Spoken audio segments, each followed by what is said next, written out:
अंकित, जय श्री राम, मायाबाई, जय श्री राम, जेनिस, जय श्री राम, अर्पण, जय श्री राम, दशरथ, जय श्री राम, इंद्रजीत, जय श्री राम, कमलेश, जय श्री राम। हरेश। यानी कि अब प्रेजेंट मैम नहीं, अब यस मैम नहीं, बल्कि बच्चों को हाथ जोड़ करके जय श्री राम बोलना होगा। कोई खास यह है कि हिंदू बच्चों के साथ ये नहीं है, बल्कि उस स्कूल में जितने भी बच्चे पढ़ने वाले हो, चाहे वो मुसलमान के बच्चे हो या हिंदू के बच्चे हो या क्रिश्चियन के बच्चे हो या जिस भी धर्म के मानने वाले बच्चे हो, वहां जा करके आपको अगर हाजिरी लगवानी होगी तो हाथ जोड़ करके जय श्री राम कहना होगा। मैं बताना चाहता हूं भाई कि अगर आपके भी बच्चे अगर कॉलेज में, यूनिवर्सिटी में, कॉन्वेंट में या ऐसे स्कूलों में पढ़ते हो तो यकीनन वहां जाकर के अपने बच्चों के ईमान के खैर मनाइए और मुहासबा कीजिए कि कहीं आपके बच्चे भी वहां जाकर के जय श्री राम के नारे तो नहीं लगा रहे हैं, आपके बच्चों के साथ भी तो ये सलूक नहीं किया जा रहा है। यकीनन बच्चे नहीं बताते हैं, बच्चों को क्या पता है, बच्चा तो सोचते होंगे कि ये पढ़ाई का एक हिस्सा है, बच्चे तो ये सोचते होंगे कि इसको जय श्री राम बोलना हमारे लिए बिल्कुल अनिवार्य है। बच्चों को क्या पता है कि राम कौन है, बच्चों को क्या पता है कि जय श्री राम बोलने के नुकसानात क्या है। क्योंकि हम तो मजबूर है ना हमारे पास कॉलेज है, ना हमारे पास यूनिवर्सिटी है, ना हमारे पास स्कूल है, ना हमारे पास ढंग के मिडिल स्कूल भी नहीं है, तो यकीनन हमें तो मजबूरी इस बात की है कि जबरदस्ती हमें यह है कि अपने बच्चों को गैरों के यहाँ दाखिला करवाना होगा और यकीनन गैर जो काम करेंगे आपको एक्सेप्ट करना पड़ेगा। क्यों नहीं? क्योंकि आपके पास मजबूरी है भाई। आपके पास क्या चीज है? आप यह है कि एक जलसा कराने के लिए 5 लाख 10 लाख रुपए खर्च कर देंगे, लेकिन अपने बच्चों के फ्यूचर के लिए, अपने बच्चों की ईमान की तहफ्फुज के लिए एक कॉलेज नहीं बना सकते हैं। आप एक दिन की कव्वाली के लिए यह है कि 5 लाख 10 लाख 20 लाख रुपए खर्च कर देंगे एक बेहया कव्वाल पर और एक बेहया कव्वालन पर, लेकिन अपने बच्चों के फ्यूचर के लिए एक कॉन्वेंट तक तैयार नहीं कर सकते हैं। हम यह है कि 10,000 20,000 और 50 लाख के जो है कि चादरें अपने मज़ारों पर चढ़ा देंगे, लेकिन अपने बच्चों के फ्यूचर के लिए हम आज तक ये नहीं सोचे हैं कि हमारे बच्चे ईमान के तहफ्फुज के साथ किस तरीके से अपने तालीम को मुकम्मल कर सकते हैं। हमारा हाल यही है ना कि हम एकजुट होकर के तमाम तरह के मजहबी जलसे करा सकते हैं, एकजुट होकर के हम यह है कि बड़े बड़े कव्वाली, बड़े बड़े जलसे, बड़े बड़े मुशायरे और तमाम तरह के डांस पार्टियों के लिए हम पैसे इकट्ठे कर सकते हैं, लेकिन हमारी गैरत इतनी नहीं होती है कि इतना होने के बावजूद भी यह है कि आपके बच्चों को किस तरीके से जय श्री राम के नारे लगाने पर मजबूर किया जा रहा है। और यह है कि बच्चे खुशी खुशी जय श्री राम के नारे लगा रहे हैं, लेकिन फिर भी आपके जमीर यह है कि मर चुका है, आपका जमीर जिंदा नहीं है कि आप ये देखकर भी आपके ईमानी जज्बा बेदार नहीं हो रहा है कि हमारे बच्चों को किस तरीके से ईमान छीना जा रहा है और ईमान पर डकैतियत की जा रही है। यकीन ये सोचने वाली बात नहीं है कि हमारे बच्चों को किस तरीके से ब्रेन वॉश किया जा रहा है, हमारे बच्चों को किस तरीके से ईमान को छीना जा रहा है। यकीनन मैं तो बहुत सारी स्कूलों में देखा हूं कि जब हमारे बच्चे जाते हैं ना तो जाने से पहले, क्लास शुरू होने से पहले यह कि हवन कराया जाता है। बहुत आप यह है कि विद्या मंदिर में चले जाएं जहां पे यह है कि कॉन्वेंट है, वहां पे यह है कि क्लास शुरू होने से पहले पंडित को बुला करके यह है कि हवन कराया जाता है, तमाम तरह के बच्चों को हवन में शिरकत करना होता है। और एक वीडियो मैंने देखा था कि एक क्लास रूम था, एक टीचर जो थी वो सारे बच्चों को आरती उतार रही थी, आरती ये के सामने ले जा करके आरती उतार रही थी और वो बच्चे ये है कि इस तरीके से करते और उसको हाथ जोड़ करके प्रणाम किया करते थे। यकीनन मुसलमानों ये सोचने वाली बात नहीं है कि हमारे बच्चों के ईमान किस तरीके से लूटे जा रहे हैं। आपकी गैरत कहां मर चुकी है? आपकी गैरत क्या ये होती है कि आपकी गैरत वहां पे आती है कि शादियों में 50 लाख रुपए, करोड़ रुपए खर्च कर देता है एक मुसलमान, लेकिन अपने कौम के बेटों और बेटियों के लिए एक स्कूल और कॉलेज तामीर नहीं कर सकता है। यकीन हमारी गैरत इतनी ही है कि हम यह है कि औरों के लिए पैसे खर्च कर सकते हैं, अय्याशियों के लिए पैसे उड़ा सकते हैं, मज़ारों पे पैसे को बिछा सकते हैं, और यह है कि अपने तमाम तरह के त्योहारों में पैसे को बेजा खर्च कर सकते हैं, लेकिन अपने बच्चों के लिए स्कूल, कॉलेज और यूनिवर्सिटी की बात नहीं कर सकते हैं। स्कूल में मैं गया था तो वहां प्रार्थना इस तरीके से हो रहे थे, पता है बच्चे क्या पढ़ रहे थे कि तू राम है, तू रहीम है, तू कृष्ण है, तू भगवान है। यह हाथ जोड़ करके बच्चों को पढ़ाया जा रहा था।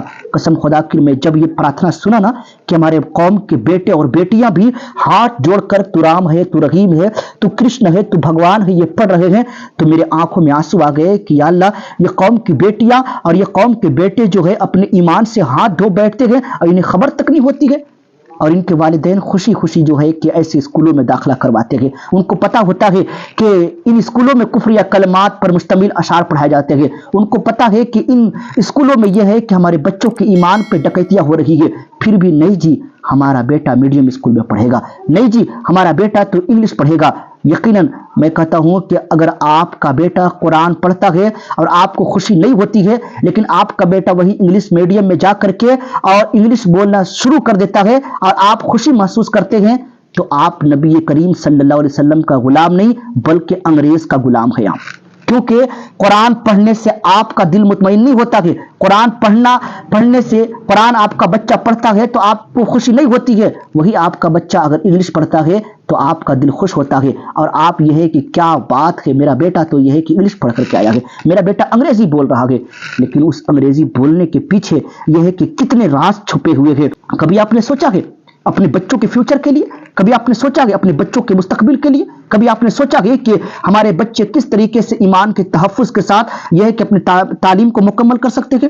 نہیں, ہم یہ ہے کہ لاکھ روپے, 2 لاکھ, 3 لاکھ, 4 لاکھ اور 500 لاکھ کے ایک علاقے میں محرم کے موقع پر تعزیے بنائے جاتے ہیں, اور ان تعزیوں کو ہم 10 دن یوں نچاتے ہیں.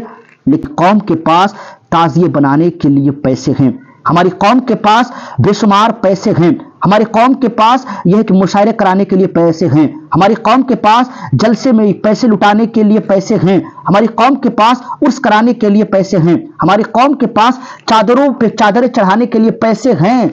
لیکن افسوس کی بات یہ ہے کہ ہماری قوم کے پاس جو ہے یہ اسکول بنانے کے لیے پیسے نہیں ہیں, ہماری قوم کے پاس کالج بنانے کے لیے پیسے نہیں ہیں, ہماری قوم کے پاس اپنے بچوں کے لیے یونیورسٹی بنانے کے پیسے نہیں ہیں.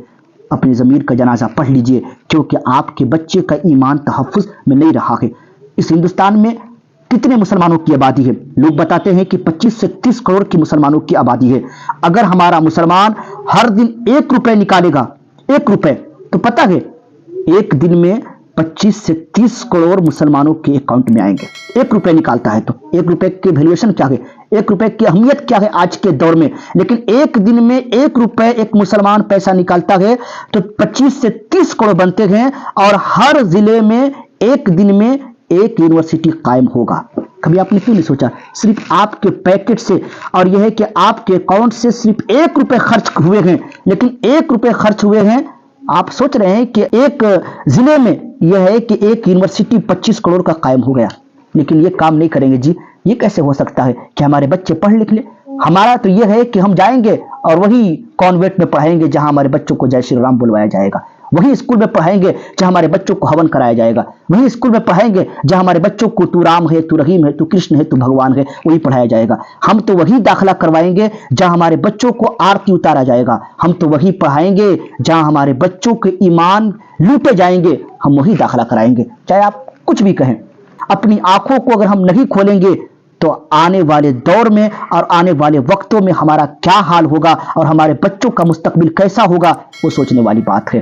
اور جس بھی ملک سے مدرسوں کو ختم کیا گیا ہے, ان ملکوں کا حال جا کر کے دیکھیے کہ آج بھی وہاں پہ کوئی یہ ہے کہ اللہ کا نام لینے والا نہیں ہے. اندلس کی سرزمین اٹھا کر کے دیکھیے جہاں پہ مسلمانوں نے تقریباً 850 سال تک حکومت کیا تھا. آج اسی اندلس کی سرزمین پر ایک بھی بندہ ایسا نہیں ہے جو اللہ کا نام لے سکے, اور پوری اندلس میں مسجدیں ہی مسجدیں بھری ہوئی تھی, اونچے اونچے مینار تھے, لیکن آج ایک بھی مسجدیں نہیں ہے, ایک بھی میناریں نظر نہیں آتی ہے. ساری مسجدوں کو چرچ گاہ بنا دیا گیا, ساری مسجدوں کو منہدم کر دیا گیا ہے, اور ساری مسجدوں کو توڑ پھوڑ کر الگ کر دیا گیا ہے. یہ کیوں ہوا؟ کیونکہ پہلے وہاں کے لوگوں نے اپنے آپ کو تہذیب و تمدن کا وہ دلادہ بنایا. وہی لوگ جو ہے خوب مشاعرے کیا کرتے تھے, خوب قوالیاں سنا کرتے تھے, اور خوب عیاشیوں میں پیسہ اڑاتے تھے. اللہ نے ایسا عذاب ڈالا کہ ان کی نسلوں کو بھی ایمان کی توفیق چھین لیا. ہمارے ساتھ بھی یہی ہونے والا ہے. یقیناً ہم یہ ہے کہ پیسے کے ہوڑ میں اور یہ ہے کہ امیر بننے کے ہوڑ میں اور اپنے بچوں کو میڈیم اسکول میں پڑھانے کے چکر میں ہم اپنے بچوں کے ایمان کی فکر نہیں کر رہے ہیں. سوچئے گا کبھی کہ کیا ہمارے بچے بھی ان اسکولوں میں جاتے ہیں, ہمارے بچوں کے ساتھ بھی یہ سلوک ہوتا ہے, ہمارے بچوں کے ساتھ بھی یہ بیہیو ہوتا ہے. تو میں کہتا ہوں کہ ایسے اسکولوں میں پڑھانے سے بہتر ہے کہ اپنے بچوں کو جاہل رکھے, کیونکہ ایمان سے بڑا دولت ہمارے نزدیک کوئی نہیں ہے. ایمان ہے تو سب کچھ ہے، ایمان نہیں ہے تو کچھ نہیں ہے۔ اسی لیے اس ویڈیو کو زیادہ سے زیادہ شیئر کیجیے اور اپنے دوستوں تک پہنچانے کی کوشش کیجیے۔ جزاک اللہ خیرا۔